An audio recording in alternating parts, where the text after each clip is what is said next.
the faith. And so he calls Timothy to do this thing, and he tells Timothy, he says, listen, I need you to come.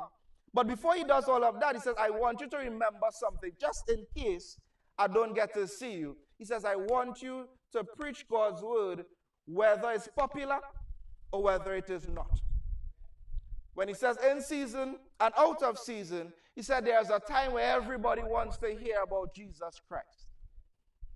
But there is a time when nobody wants to hear about Jesus Christ. And regardless of whether or not they want to or they don't want to, he says, I want you to preach Jesus Christ. He does this and he says, the reason I need you to be consistent with your lessons.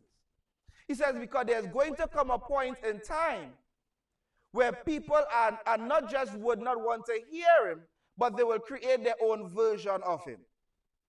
He says there's going to come a point in time where people are going to come to a point where they are going to start following after things that they prefer. That's what he call it itching ears.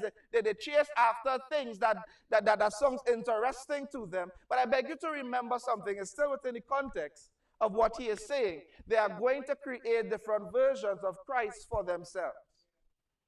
And so he says, I need you to preach truth.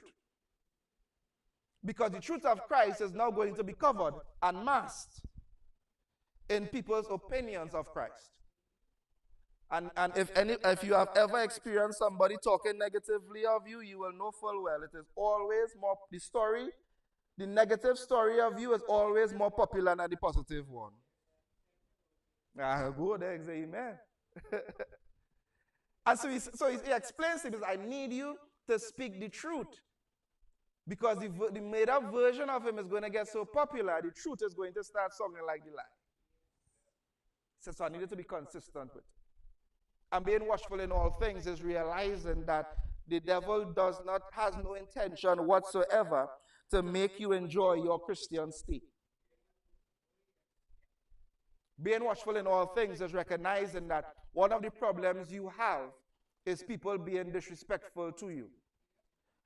And realizing that the moment you came into church, the first person you met was somebody who was disrespectful to you. Being watchful in all things is recognizing that this person being disrespectful is very much not that person, but the Satan within that person. And so I rebuke the Satan within that person, because not that person exactly, because I'm watchful, so I know, listen, devil, you have to try a little bit better. Sometimes all we see is somebody disrespect us.